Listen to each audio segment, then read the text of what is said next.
সবগুলো এখানের মধ্যে এর মধ্যে মানে একটু গভীর দ্বীপ আছে না নদীটা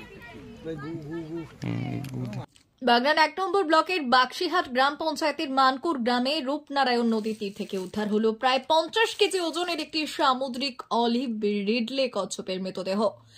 জানা গেছে সোমবার সকালে রূপনারায়ণ নদীতে ভাটা চলার সময় নদীর তীরে একটি বিশাল আকারের কচ্ছপের মৃতদেহ পড়ে থাকতে দেখেন স্থানীয় বাসিন্দারা। পরে এলাকার পরিবেশ প্রেমী রাজু কোটাল বন্যপ্রাণ সংরক্ষণকারী চিত্রক প্রামাণিককে বিষয়টি জানান। এরপরে চিত্রক প্রামাণিক, রঘুনাথ মান্না, সুমন্ত দাস, ইমন ধারা দ্রুত ঘটনাস্থলে পৌঁছয়। পরে বন দপ্তরে খবর দিলে বন দপ্তরের কর্মীরা ঘটনাস্থলে পৌঁছে কচ্ছপটির মৃতদেহ উদ্ধার করে নিয়ে যায়। চিত্রক জানান, এই ধরনের সামুদ্রিক কচ্ছপ হাওড়া জেলায় দেখা যায় না, মাঝে মধ্যে এরা পথ ভুলে নদীতে চলে আসে। মাসখানেক আগে এই এলাকা থেকেই আমরা প্রায় 40 কেজি ওজনের অলিভ রিডলে কচ্ছপ উদ্ধার করে বন দপ্তরের সহযোগিতায় পুনরায় সমুদ্রে ফিরিয়ে দিয়েছিলাম, যদিও এবার সেটা হলো না।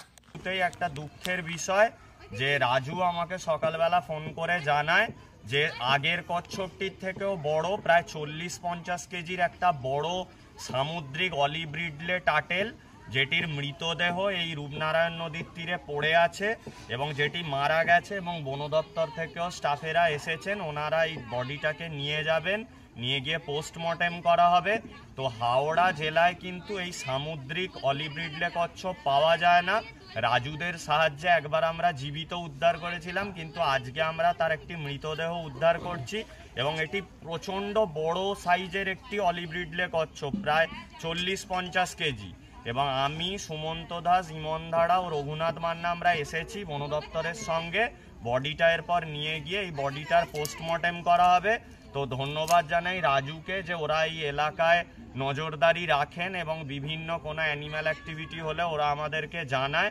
তো এই যে এত সমুদ্রে দূষণ হচ্ছে, নদীতে দূষণ হচ্ছে, যার ফলে কিন্তু এই প্রাণীগুলো ভুগছে এবং আমার মনে হয় প্রাণীটি অসুস্থ ছিল বা কোনো কারণে নোনা জল থেকে উঠে এসে এই যেহেতু আমাদের এই মিষ্টি জলে এসেছে, সেই কারণে হয়তো কোনো শারীরিক প্রবলেম হয়ে মারা গেছে। তো এটা খুবই দুঃখের বিষয় আমাদের কাছে। দেখা যাক পরবর্তীকালে পোস্টমর্টেমের পর কি জানা যায়। বন বিভাগ এর বিস্তারিত তদন্ত করবে। দেখে দেখে নিচে সব পড়ে আছে।